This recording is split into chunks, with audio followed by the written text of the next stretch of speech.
Hi. You're watching Reddit Confessions. Today's story begins on a Thursday. And not just any Thursday. The Thursday. There were exactly 0 clean spoons, 1 sock, and 3 open jars of almond butter on the counter. My name's Holden. And that Thursday morning, I stood in the middle of our kitchen holding a single slipper in my hand, realizing something felt wrong. You ever get that eerie silence? Not the peaceful kind, I mean the kind where the walls feel like they're listening. Ellery was in the other room. Not crying. Not yelling. Just humming. Humming. Some weird song she picked up from that breathwork retreat. The same one where she came back calling everything toxic, including my shampoo, my sarcasm, and, eventually, me. I didn't say anything. Instead, I opened the fridge. 3 half-eaten cartons of blueberries. A bottle of oat milk expired last week. And a sticky note that said, "Don't forget to charge the crystals." No, good morning. No, I love you. Just instructions for minerals that apparently needed USB cables now. I sighed and sat down at the kitchen table. One leg was wobbly, it always had been. I used to fix stuff like that. But lately, I didn't fix anything. I just existed there. Like a rental. That's when Ellery walked in, barefoot, in my old hoodie, sipping something green and judgmental looking. She didn't say hello. She just looked at me like she was disappointed I hadn't already started apologizing for something. Then she dropped the line that detonated everything. "You treat me like a toy, Holden. And I'm not your toy."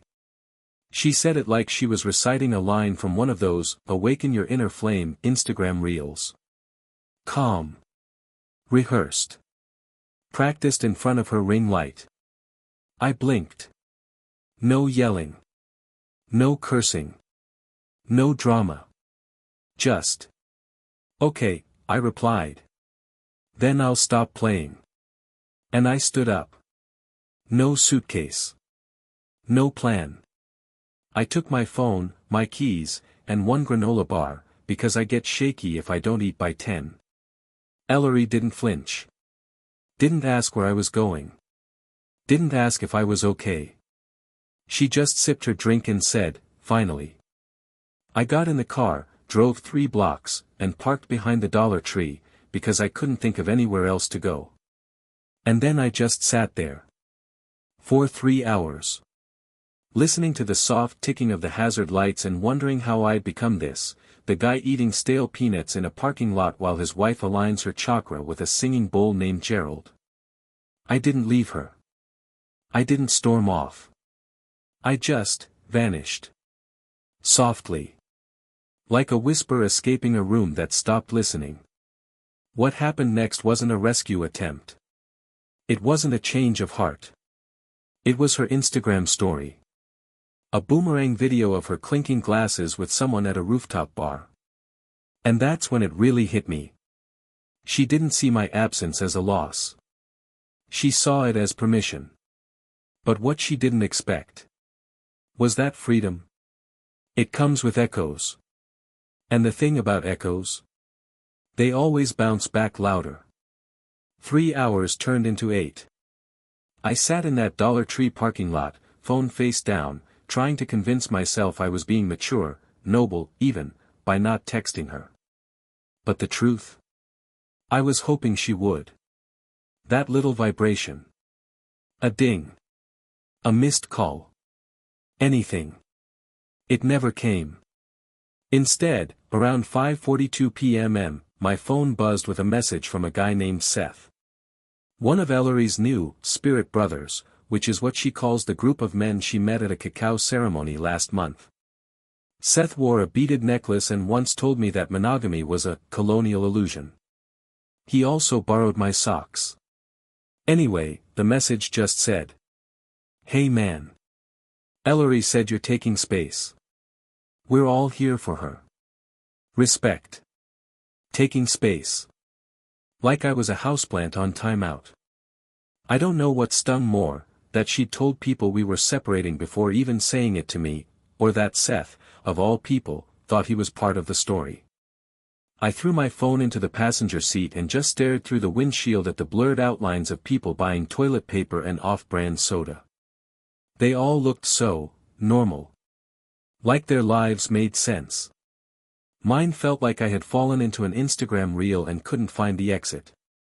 That night, I checked into a roadside motel called Sunset Stay, which ironically had no view of any sunset and smelled like someone had saged the room over a year ago and then gave up.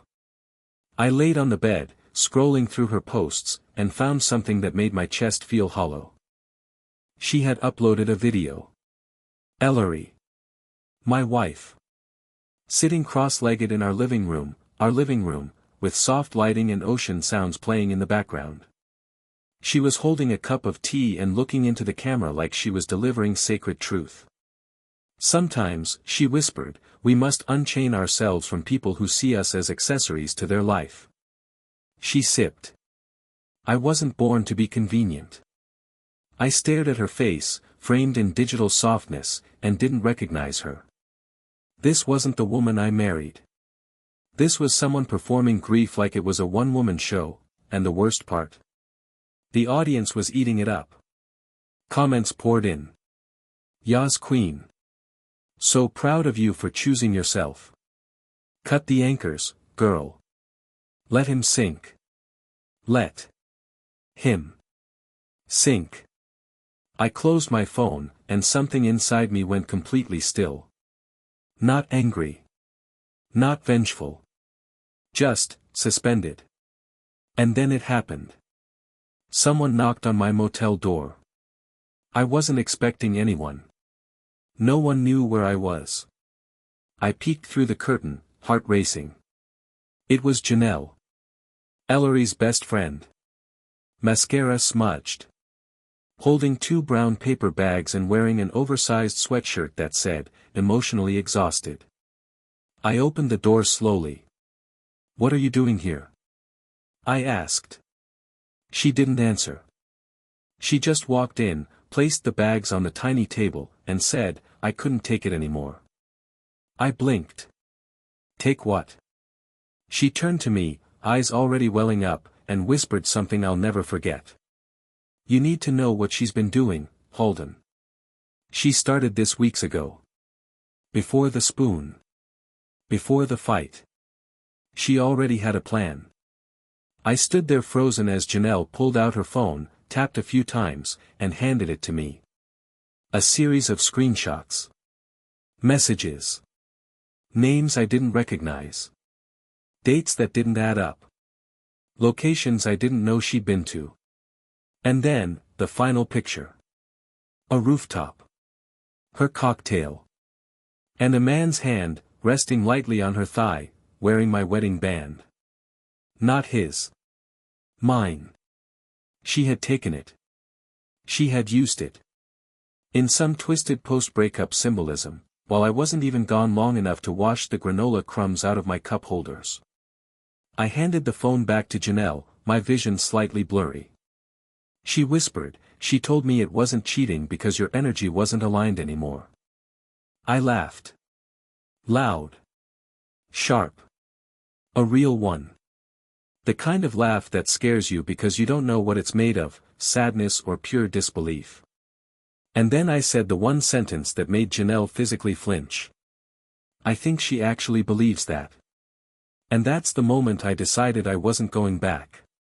Not tomorrow. Not next week. Not until she realized that the man she thought would always wait was done waiting. I didn't sleep that night. I lay on the crusty motel mattress, staring at the ceiling, while the AC rattled like a dying lawnmower. Janelle had left around midnight. She didn't say much after she handed me those screenshots. Just hugged me, too tightly, and whispered, you were always too good to her. I didn't believe that then. Honestly, I didn't know what to believe anymore. But what I did know, after scrolling through those messages on her phone until my eyes hurt, was this: Ellery had been preparing to leave me long before she ever said, I'm not your toy. That wasn't her breaking point, it was her exit speech. I found a note in one of the screenshots, something she sent to some guy named Cam, short for Camden, I guess. It said, "I'm going to say it to him this week. The toy line. That'll make it stick. He'll walk. He always walks when he feels like the villain." I sat up. My jaw clenched so hard it clicked. She planned the line. She rehearsed it.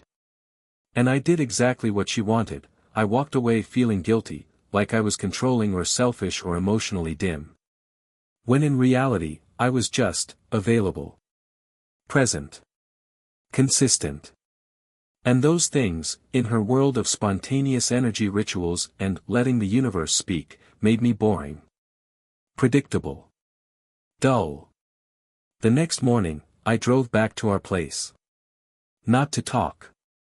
Not to argue. I just wanted my stuff. My journals. My documents. My hoodie from college that still smelled like wood smoke and fall. But when I pulled up to our apartment, I saw his car. A metallic gray Tesla with California plates and a dreamcatcher hanging from the mirror. I parked a few spaces down and waited. My hands were sweaty on the steering wheel.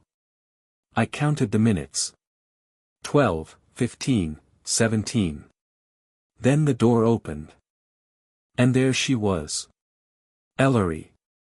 Hair down, barefoot, laughing. Wearing my old t-shirt, the one with the tiny hole in the sleeve she used to say made me look authentic. Behind her came Cam. Tall, tan, all white linen and smooth jawline. He looked like the kind of guy who'd give your dog almond butter and talk about his van life experience, while playing ukulele on cliffs. They kissed. Right there in front of the apartment we shared. No hesitation. No glances around. Just kissed, like I'd been erased. Like I never existed. I didn't get out of the car. I couldn't. I just watched as she climbed into the passenger seat of his car and they drove off together, laughing like a rom-com montage just started. I sat there another 10 minutes before walking inside. She'd already started clearing things. Half the bookshelves were empty. My favorite coffee mug, the chipped one from New Orleans, was gone. The couch had new throw pillows. There were crystals on the windowsill. And the fridge? Stocked with things I'd never seen her eat before. Kombucha. Bone broth. Something in a glass jar labeled activated water. But the real knife? Was on the hallway wall. She'd framed a quote. It read, "If they don't see your value, set yourself free. You're not responsible for their blindness." Right below it, my framed wedding vows had been taken down. There was still a faint square of clean paint where it once hung. I walked back out, carrying what I could, my journals, my laptop, a photo album from college that she somehow hadn't thrown away. I didn't look back. Later that evening, I did something I wasn't proud of. I called her mom. I know. Petty. But I'd always had a good relationship with Janet. She used to call me, the anchor. She said I was the first person who ever made Ellery stay anywhere longer than 6 months. When she picked up, she sounded tired. I told her everything. Not to trash Ellery. Just to get it off my chest. I thought maybe she'd give me some clarity. Some hint that this wasn't all in my head. But instead, she sighed and said, "Holden, she's been running since she was a kid. You were the last stop before she took off again."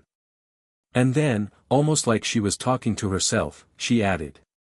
"But she forgot, when you leave too many people behind, eventually, you're the one left alone." That stuck with me.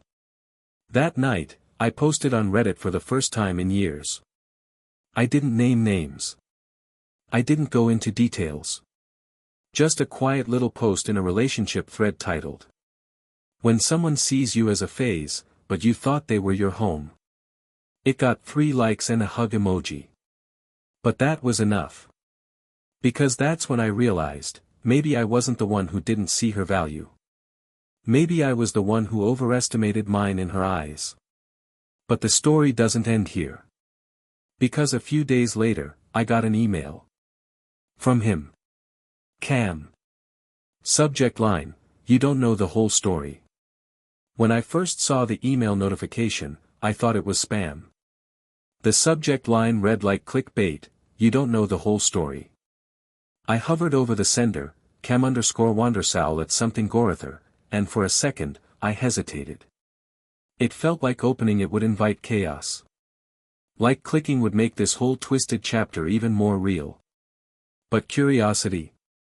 It's a ruthless voice in your head when you've got nothing left to lose. I opened it. The message was short. Too short. It said. Hey Halden. I know this is unexpected. But I think we should talk. I'm not trying to start drama. You deserve to know what she didn't tell you. Please meet me. Just once. I'll explain. There was a location, a small coffee shop on the edge of town, the kind of place where mismatched furniture is sold as vintage charm and everything smells like clove and regret. I should have ignored it. Should have deleted it and moved on with my life. But a part of me, the part still clinging to the need for answers, drove there the next afternoon. Cam was already seated when I arrived. He looked exactly like he did in the rooftop photo. Tanned. Relaxed. Wearing a loose-knit sweater like he was perpetually one chai latte away from writing poetry. He stood when he saw me, extending a hand. I didn't take it. Sit down, he said gently. Please. I didn't think this would happen either. I sat. Not out of politeness, but because I needed to know what the hell he meant. He didn't waste time. She told me you two were already separated, he said. That you'd moved out months ago. That you were still living in the same apartment for logistical reasons but that emotionally, it was over. I stared at him. We had dinner together 4 nights before she dropped her toy line. I was still doing her laundry. His face went pale. I didn't know, he whispered. I swear to you, Halden. She said you were clinging. Controlling. That she tried to leave and you manipulated her into staying. That you said things to make her feel unsafe. I almost laughed. Unsafe. I'd been writing apology notes for forgetting almond milk since 2019. He winced, clearly uncomfortable. Then he said something I didn't expect. She kept telling me how free she felt around me. But, she never seemed free. She was always performing freedom. Like she was acting it out because she thought that's what I wanted. I started noticing things. Little cracks. I leaned in. What kind of things? He rubbed the back of his neck. She'd lie. About stupid stuff. Saying she wasn't home when I could hear your blender in the background. Saying she was at yoga when she was clearly in her bedroom. She started trying to make me jealous, talking about other guys at her retreats, trying to bait reactions out of me. I narrowed my eyes. So why are you telling me this now? He looked down at his cup, then back up at me. Because 2 days ago, she posted that video. The one where she said she was reclaiming herself. And I realized, she used both of us. You as her history. Me as her statement. He slid his phone across the table. On the screen was a message thread. The most recent one was from Ellery. I'll be honest. I needed an emotional contrast. Halden was the anchor. You're the wave. You each brought out a different part of me. There was no apology. No shame. Just explanation. Like we were characters in some self-written novel she was trying to make poetic. I stared at the message, my hands cold. You were the wave, I muttered. That sounds about right. Waves leave wreckage. Cam took back the phone and nodded. I'm walking away. From her. From this. I thought I should tell you before I blocked her. Because you didn't deserve any of this. I stood up, numb. I didn't thank him. I didn't shake his hand. I just walked out of the cafe and got into my car, hands trembling. Driving home, or back to the motel, I guess, I kept hearing her voice in my head. I'm not your toy. I'm not here to make your life comfortable. I wasn't born to be convenient. All preloaded phrases. All part of some curated breakup arc she probably planned in a vision board. But the one thing she hadn't planned? Me leaving quietly. She expected a storm. Screaming. Texts. Closure. What she got was silence. And people like her. They hate silence. It leaves them alone with their own echoes. That night, I got another email. Not from Cam. Not from Ellery. From my old college professor. We hadn't spoken in years. The subject line. I saw your post. I opened it, confused. He wrote. I don't know if you remember, but you used to talk about writing a book.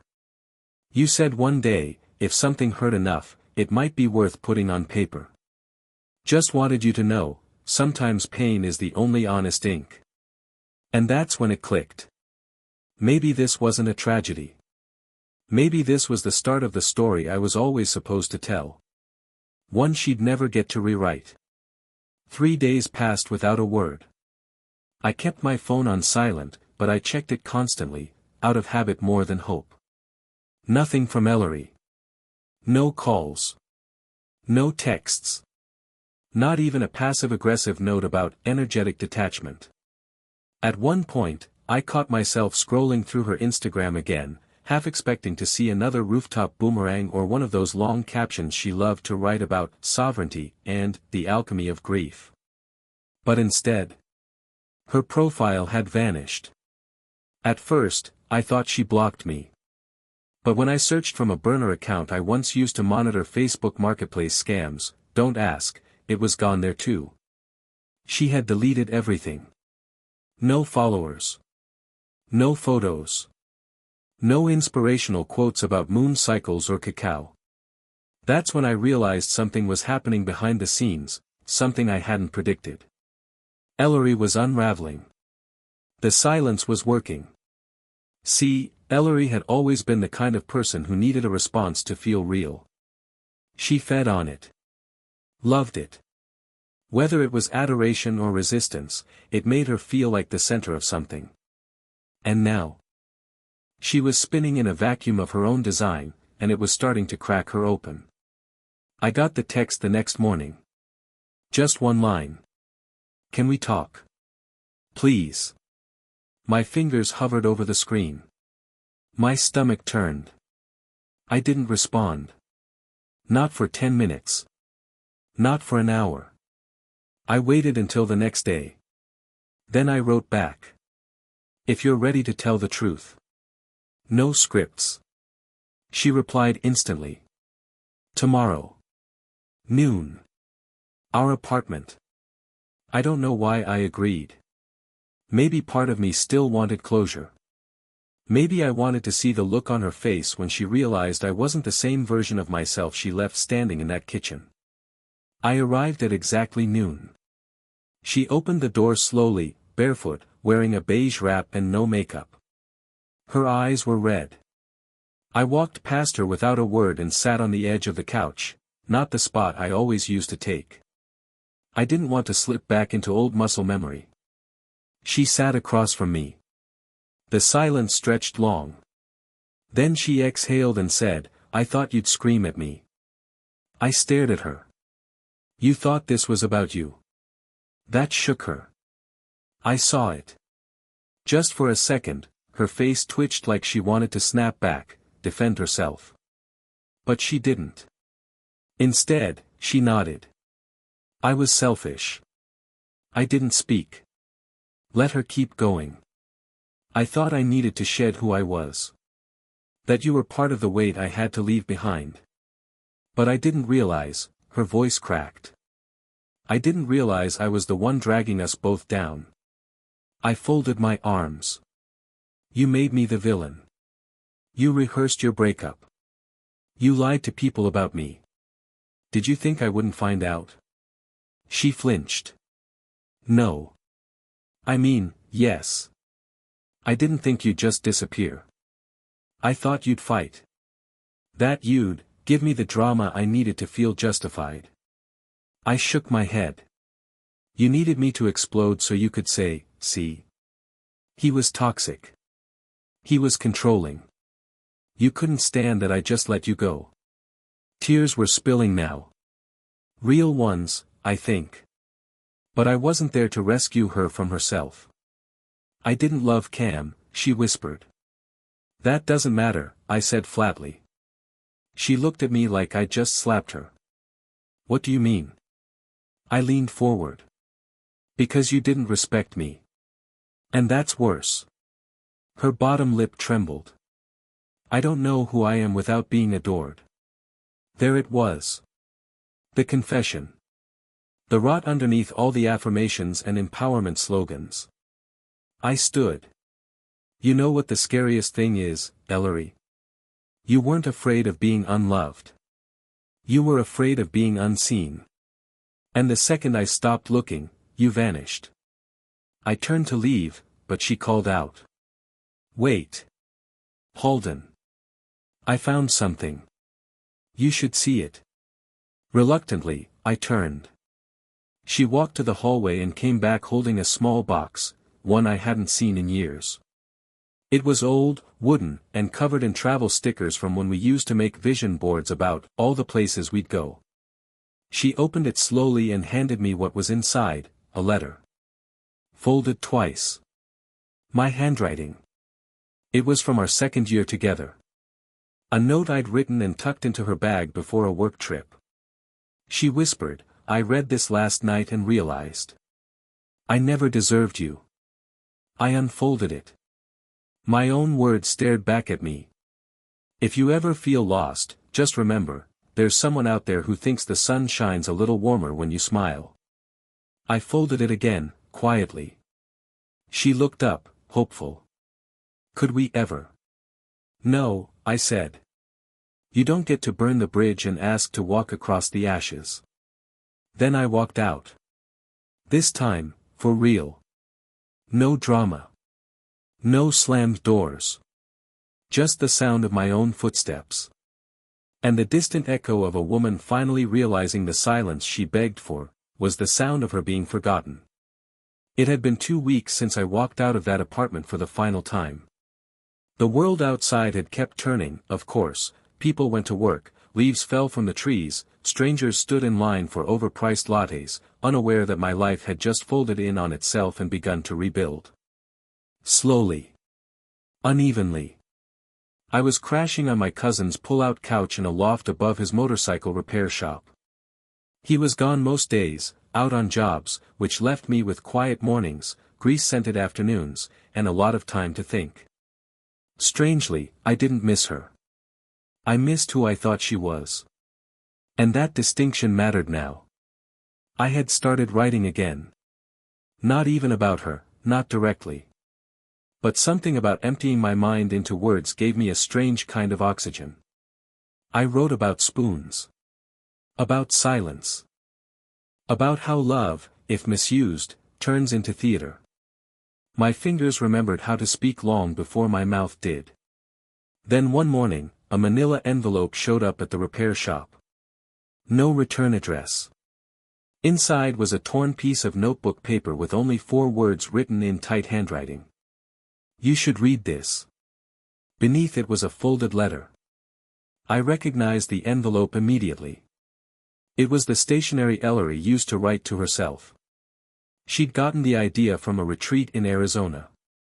Letters to the future self, she called them. Each time she had a breakthrough, emotional or imagined, she'd write a letter to the version of herself she thought she'd become.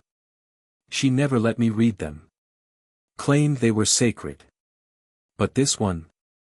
Someone wanted me to read it. I unfolded it carefully. The ink was smudged in a few places, like it had been read and reread, maybe even cried over. But the date in the top corner was clear, 3 months before our breakup. And the first line. It took the air right out of my lungs. Dear Ellery, you're not in love with Holden. You're in love with how much he loves you. The rest unraveled like a confession she never meant to share. You stay because he makes life stable. Predictable. He says kind things, and they make you feel safe.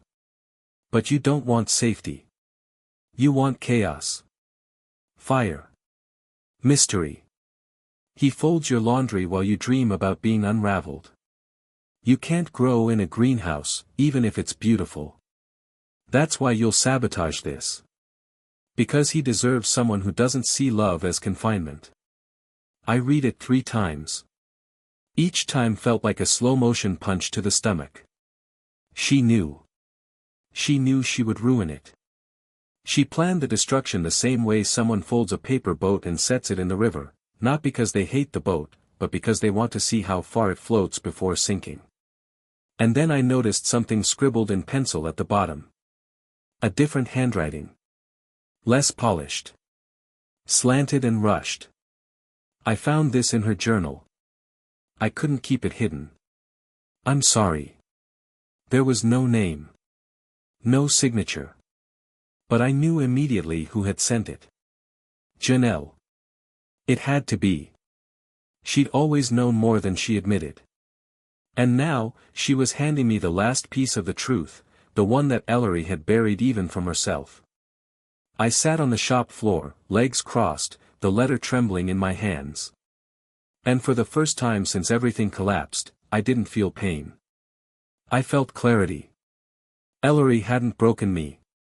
She had never truly chosen me. And I had loved her like she had. That was my sin. And my lesson. Later that day, I messaged Janelle. I didn't ask if it was her. I just wrote. Thank you. She responded with a single line. She never saw the story she was living in. But you. You always did. That night, I walked through the empty streets of the neighborhood where Ellery and I used to take late-night walks. I stopped by the community chalkboard where people left notes, quotes, drawings. And I left one of my own. In crooked white chalk, I wrote. Some people love you like a mirror, only when they like their reflection.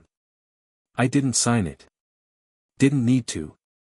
As I turned to leave, I noticed someone else had written just beneath mine. And some learn to love the silence after the echo fades. I smiled. Not everything needed closure. Some stories end quietly. Some stories heal without being stitched back together. And some stories are just the prologue. It was almost midnight when she showed up. I just finished cleaning the shop floor, wiping away the oil streaks my cousin always said gave the place character. I was locking up, mentally counting the hours until I could get back to my little mattress in the loft and maybe, just maybe, fall asleep without rerunning my entire life like an unfinished script in my head. The knock wasn't loud.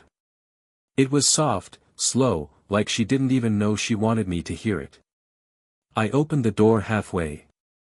There she was. Ellery.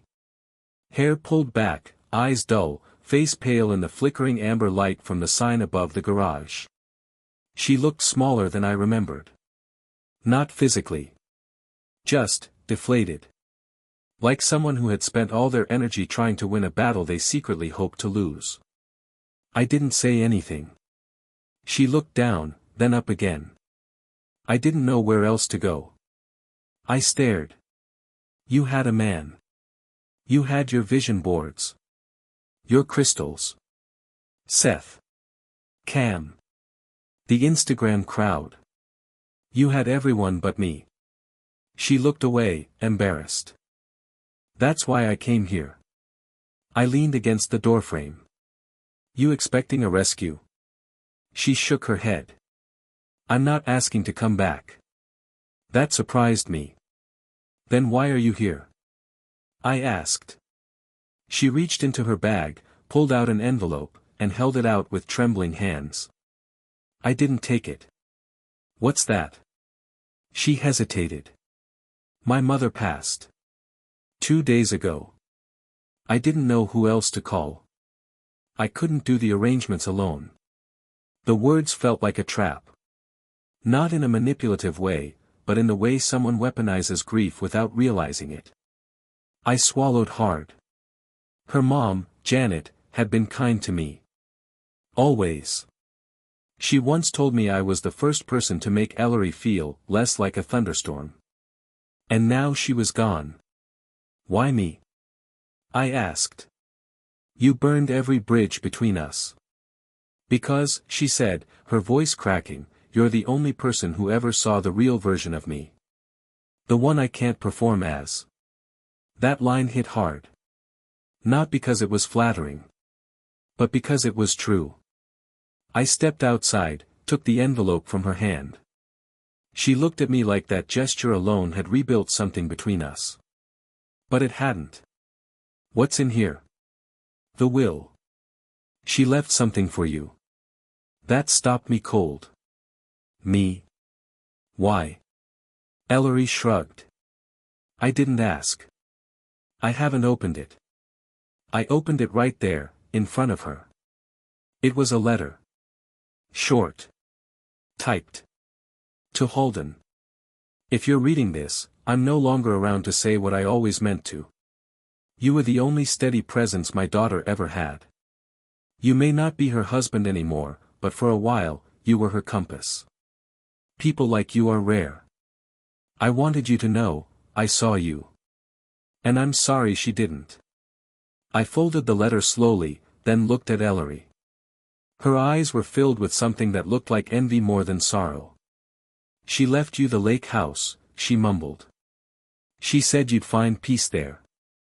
I blinked. What? She nodded. I tried to argue, but, she was clear. It's yours now. The lake house. Her family's sanctuary in Vermont. Ellery had once sworn she'd never step foot in it again, said it was too tied to her past self. I remember fixing the leaky pipes there one summer while she painted the walls sage green and played jazz through her phone like we were in a movie. I looked at her for a long moment. You didn't come here to tell me about your mom, I said finally. She didn't deny it. You came here because you can't stand that I stopped chasing. Tears welled up again. That's not true. It is, I said gently. You're grieving a mother and a mirror. And you're standing in front of the last person who ever told you the truth without needing to post about it afterward. She swallowed. I'm sorry, Holden. For everything. For what I made you feel. For turning love into theater. I believed her. That was the hardest part. I believed she meant it. But belief doesn't equal trust. And love isn't a reset button. I stepped back toward the door. You need space to mourn. Take it. But don't use me as a lifeboat because you capsized your own ship. She opened her mouth to speak again, but I closed the door. Not with anger. With kindness. The kind that finally says, we're done. Upstairs, in the loft, I sat at the tiny kitchen table with Janet's letter beside me. Outside, the city hummed its usual song, low, distant, alive. I stared at the deed to the lake house and realized something. Ellery gave me pain. But her mother? She gave me an escape. Not from Ellery.